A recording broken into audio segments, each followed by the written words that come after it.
Hi, guys. Welcome back. All right. So let's jump on into this, shall we? We're going to take a peek at what is being called in. And this is in the topic of love. But I wanted to ask it that way, like, what is being called in? Meaning, what is a character consciously or subconsciously, like, attracting into their life based off of their actions? We have the Wheel of Fortune and we have the Jar of Dreams. We've got the Five of Cups, though. This kind of feels like somebody is missing out a little bit. Hey, guys. Great to see you all tonight. AC, honey, Lisa, Kayla, Violet. So great to see you all. Hi, Nora A. Okay, so if we start out with somebody who is attracting, I mean, the Wheel of Fortune says it's their time, right? We have a character who has wanted their opportunity to come. They've wanted to see a change in their life. Well, the change is here. It's happening right now. But why do they keep their dreams in this mason jar? We've got the element of a dream catcher all around. We got the stars. We've got somebody who's all of their hopes, wishes, and dreams. They have to unscrew that jar and they have to go ahead and like embrace the fact that they literally can do all of it. They can achieve any of it, all of it. This is a great time. If this character ever like journaled and wrote down the things that they wanted, or if they had they manifested stuff by writing stuff down, they should go back and reread that right now and literally like go through a mental, image of, oh yes, I'm taking that. Or maybe they need to write down all their dreams on slips of paper, put them in a jar, close the lid, shake it up, and then actively open it and say, I'm going to like release these dreams. I want them to come into my life because this character can have it all right now. However, we see them instead holding on to one, and they're very loyal to one sad memory. So that's going to keep the lid on the jar of dreams. To be faithful is a beautiful thing, unless what we are holding space for and what we're so faithful to is sorrow or the memory. It's like she's smelling, like she holds on to some item, somebody's old shirt or something, an old boyfriend lovers, thing, and it's like, oh, I remember their smell. I can't smell it anymore, but my brain, the act of doing this reminds me of them. No. No.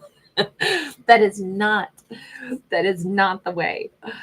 I'm sorry, I just became like a child there, a 2.5-year-old throwing their arms out and insisting that no, don't with your dreams and your hopes, don't keep hoping for the one thing that brings you sorrow, because you just manifest more of that feeling, especially when you have all these other beautiful dreams, all these other beautiful things, and that's all very tangible. So our character has manifested a turn of positive events in their world, but they're only focusing on, yeah, but the one thing that I want out of all the positive things I will want in my life, I just want to focus on the one thing that I don't have. And this could be something that, I'm so sorry to be so blunt, but it could be the one thing that isn't going to come back. It could be the one thing that is so nostalgic that it maybe isn't even real anymore. Sometimes we rewrite history, or maybe I only do that. Okay, I'm famous for rewriting history.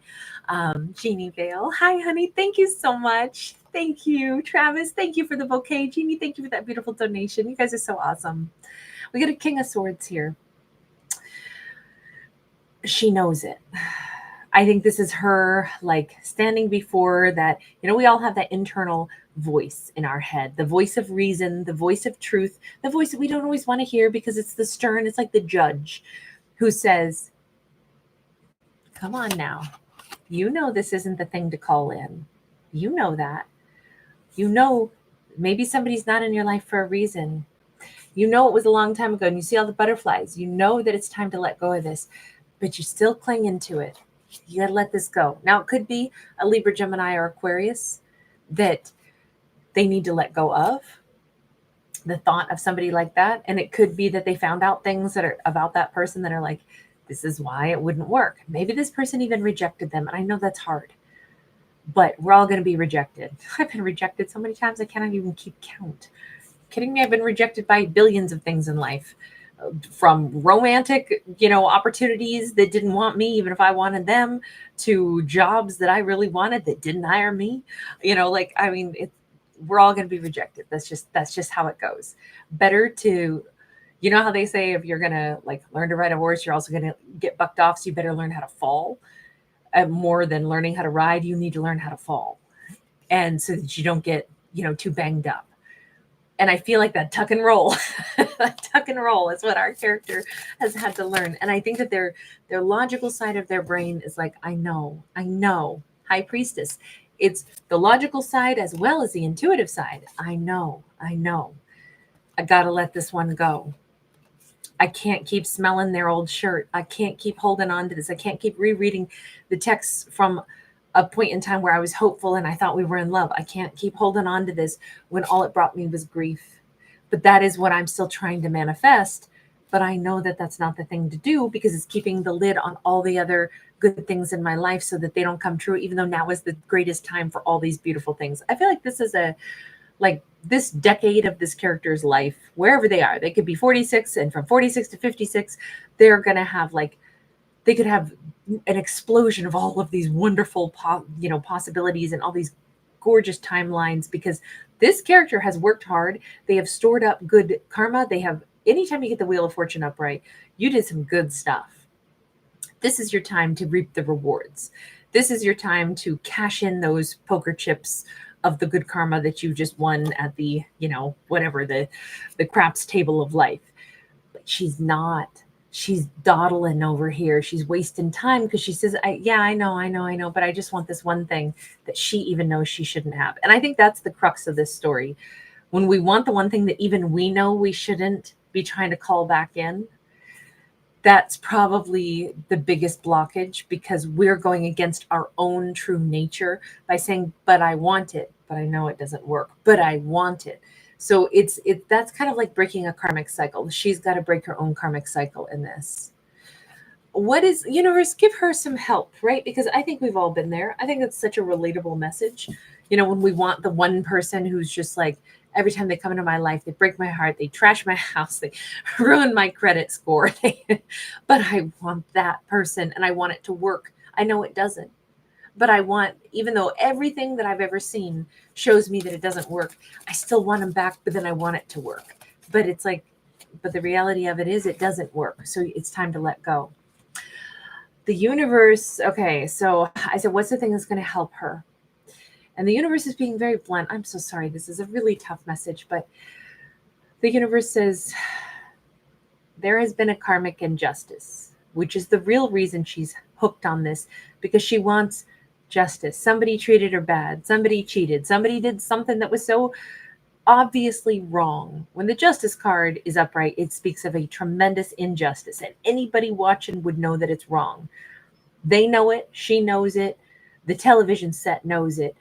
Anybody who talked about this situation would say, oh, that's some bullshit. And I think that's where she's stuck on this, because it's like, yes, it's so blatantly wrong. How could this have happened? There are many things in life that are blatantly wrong.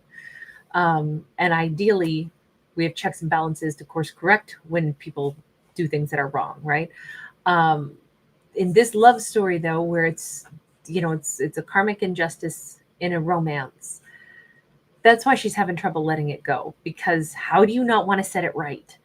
How could the person who did this wrong not feel the compulsion to set it right? It's almost more like this inability for her brain to conceive that this is really what they did and this is how it's going to be. This is really where it ends. And the universe says, conceive of that. I know it's hard to conceive of this, but no, sometimes people will do selfish, mean things and they don't know a better way, or they are so stuck in their own, wounds that that's the way they're going to keep behaving, and they're not going to change, or they certainly haven't shown evidence of it. And even if everybody knows it's wrong, they don't have the willpower or the wherewithal to make those changes and make things right. So don't wait for them any longer. They know what they did was wrong. Wrap your head around that. They still did what was wrong, and they know it was wrong. A cheater knows that they're wrong in cheating. They know that they're wrong in lying. That's why they do it. It's the only way they can get away with it is if they create a lie, because everybody knows I didn't sign up for this. I mean, unless we said, hey, cool, I like people who cheat on me. I think it's really fun. I doubt that's the way this went down, though.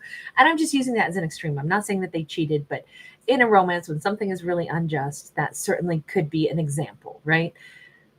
Well, there's always an elaborate lie around that stuff because they know it's wrong. It's going to get them booted out, but they didn't want to get booted out of her life. They wanted to hold on to her and still behave badly. That's hard to comprehend if you're not the type of person who would do the same thing. But the universe says, but you must comprehend it because it happened. And you can't keep saying, but they have to want to fix it. If they wanted to fix it, they might not have been the type of person who would have done it in the first place. This obviously is somebody who's got a lot of problems in the way they operate. That says if they had the capacity to make those kinds of mistakes in the first place or to tell those kinds of lies in the first place, why would we then imagine they are healed enough, healthy enough to then be like, wow, that was really messed up. Let me fix that. I'm sorry I did that. They probably wouldn't have done it in the first place if they didn't already have some significant problems and scars. So it just says acknowledge that this is what they did.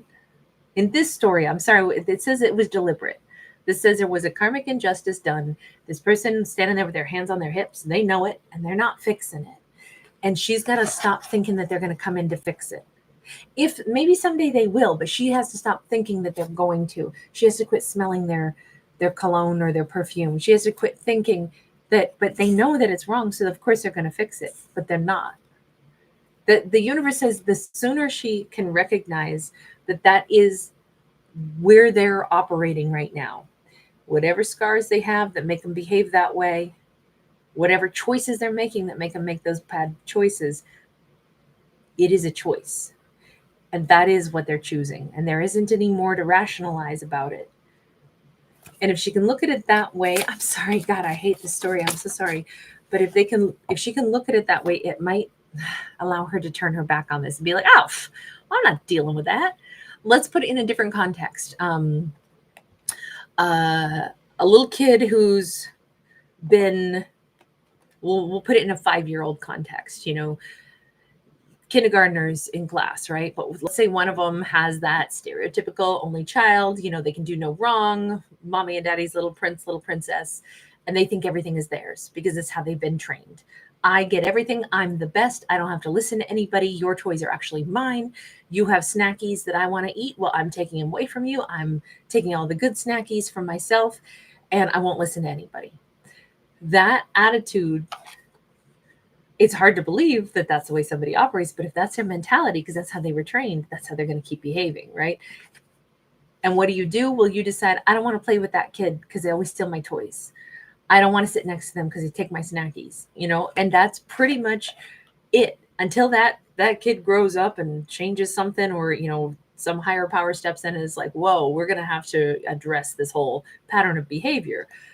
And maybe it starts with having to go talk to those parents. But I'm putting in that context because then it makes a lot more sense, right? Sometimes the spoiled brat attitude, everything's about me. Sometimes characters don't grow out of that and they stay that way for a long time. And it's so hard to wrap your head around it because you can say, but that's not yours. I know, but you took it. Okay, but you can't do that. Nobody stopped me. It's like, but you do know that you're not allowed to take other people's stuff. Yeah, but nobody stops me. That's the mentality here. And it's really tough to imagine that attitude, but sometimes that's what people got going on. And the sooner we recognize that, the sooner we can go, well, then screw that. I'm not dealing with you, little brat. No way. And it kind of takes the sting out of it, I think. And it might make her stop smelling their cologne and their perfume and wishing for them to come back, fix it, heal it, and be all different. Because it's more realistic. They did this. They know it was wrong, but that's their attitude. Sometimes people are trapped in their karma. They're trapped in their bad behavior. So the sooner she can let go of this, the universe says the sooner she sees it for what it is, maybe, the sooner she can turn her back and just let herself be done with this. She doesn't have to deal with holding space and wishing for them to come back and fix it. Because it's like, but they want to be that way. Okay. It doesn't have to mean that they're evil or bad. That's why I'm putting it in a 5-year-old context, because sometimes people just they haven't grown yet. But whatever this is, she doesn't have to be burdened by it. She doesn't have to play with that mean little kid or the little, snacky thief anymore. She can move on. And this is the year to do it. We got that snake right here. We got the butterfly wings. I kind of think that it's really nice to just let this go and move forward. Okay, so actually, let me go back to that original deck. Are you going to be able to let this go? Because you even say, I know that I got to let this go. Are you going to be able to let this one go? Look, if they're going to evolve and change on their own, they'll do that, right? She doesn't have to wait for that. They'll do it because someday they might want to change. But she's totally letting this go. We get the Fool card, the Dreamer. Here she is again with the dog, but the dog's matured, right? On that Five of Cups, she had a little puppy dog. I know it was actually a different breed also. But we're going to say small dog, younger dog, big dog, more mature dog. She's matured also. Accepting that sometimes people won't be sorry when they hurt us. They just won't. Sometimes they're going to be bastards because they want to be a bastard. And that's the realm that we now put them in. That's the category. Oh, bastard behavior goes into bastard category. We don't have to hate them.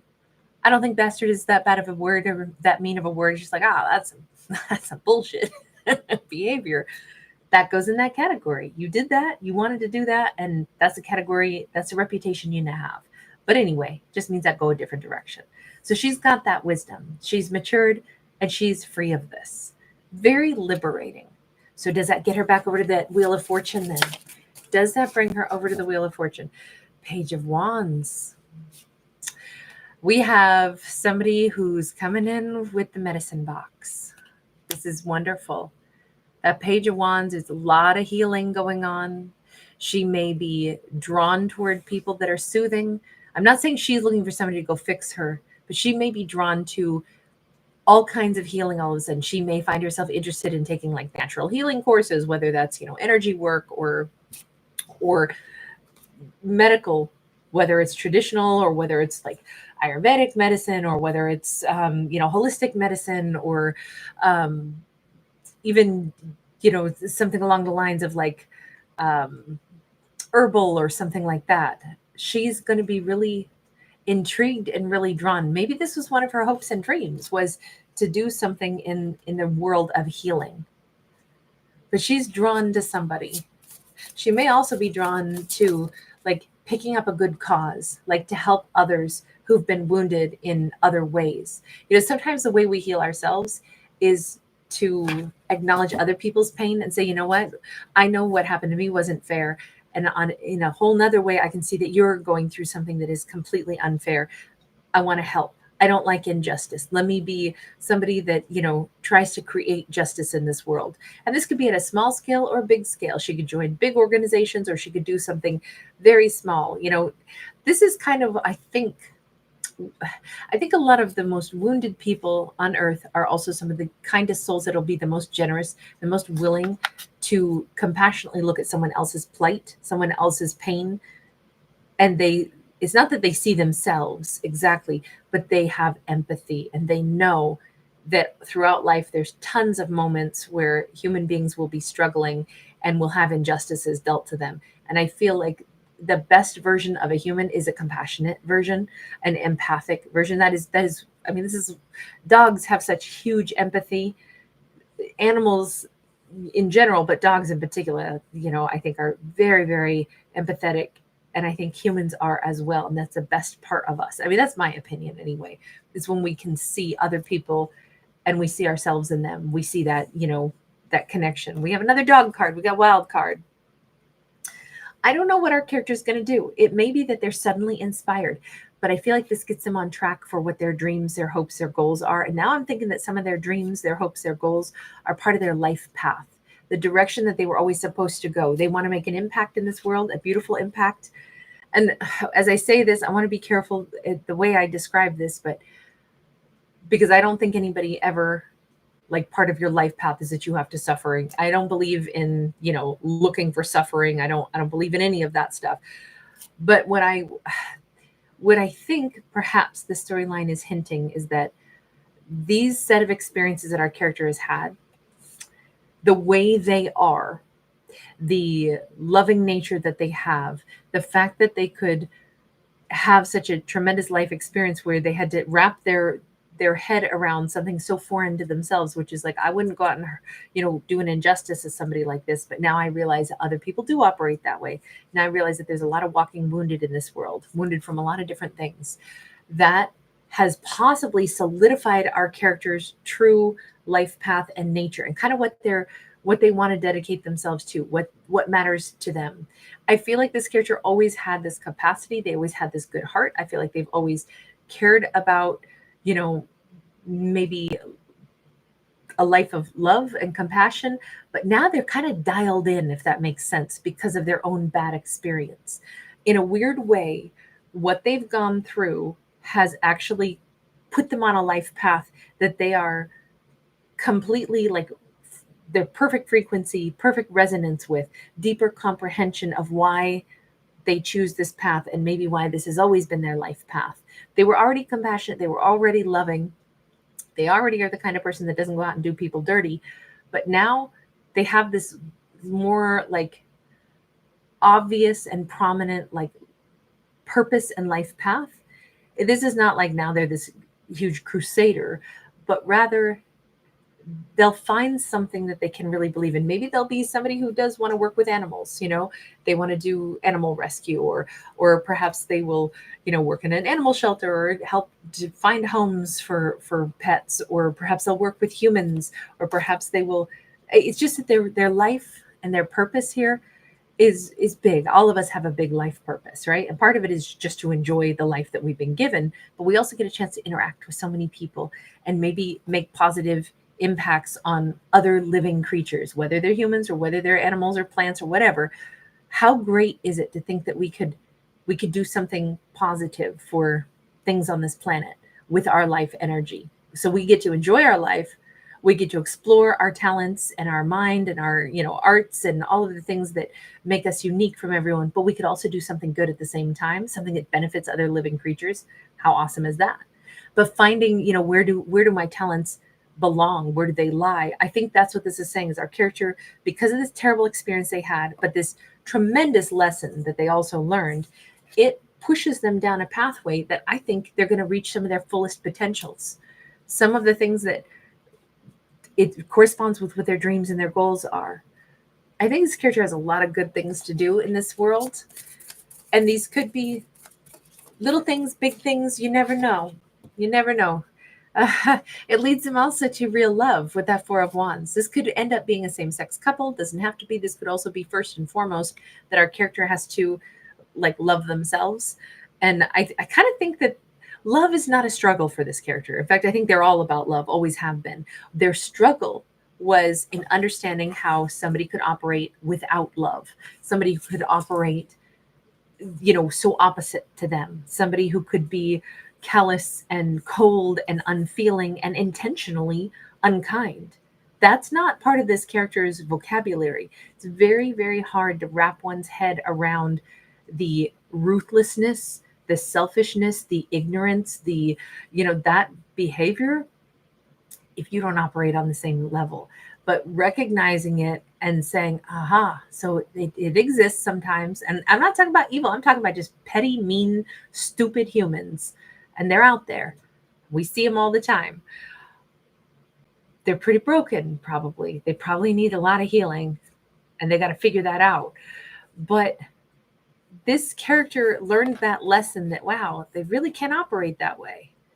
Okay, so what do? I shift my attention to doing good, because that's how I can balance out the negativity that they're putting into the world. I can do something positive to try to improve it. And along the way, I can find purpose and love in my own life. It's such a much better way, instead of sitting there and being like, but I want that one person to stop, behaving that way. That's their lesson. If she spends all of her energy just wanting them to heal, she's missing out on her truer potential and what she really could do, which would impact so many more people's lives or so much more of the planet in a positive way. Better to be the counterbalance. And remember that Justice card is about scales. It's about the balance. If this person does something awful, to balance that out, she doesn't have to sit there and wish that they'll get better. She has to instead say, for every shitty thing you've been doing, breaking other hearts, because you probably didn't just break mine, I'm going to go out and make sure that I do something positive to even up the energy of the universe. I don't need to wish good for you. You have to figure out how to heal you. But I'm going to go out and I'm going to make a whole bunch of positive impacts so that it kind of squashes your negative impact. I think that's the best way to only act in like, like the real use of the universe. I'm thinking right now along the lines of, how in martial arts they say like part of it is the kinesthetic motion and how you use your opponents. If they throw a punch at you, go ahead, let them throw the punch, but sidestep and then move them along, like let their momentum be the thing that, pushes them back out of bounds. Just flow with their energy.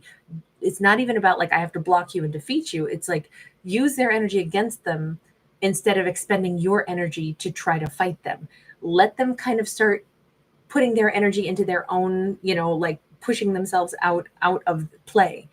I think that applies a little bit better here, and it preserves her energy, and she can direct her energy in a much better route, which is going to be much more prosperous, have much better outcomes for everybody around her in her life. I think this is somebody who could do really good works, but she also ends up being able to focus on a love story for herself that she will find. Very nice. Very nice story on this one. All right, you guys, I'm going to leave this one here. Thank you, everybody. It's really good to see you guys. My baby is over there about to start woofing at me, but come out. So anyway, you guys, thanks for being here. Really good to see you. All right, take care, everybody. Bye. Let's go, baby.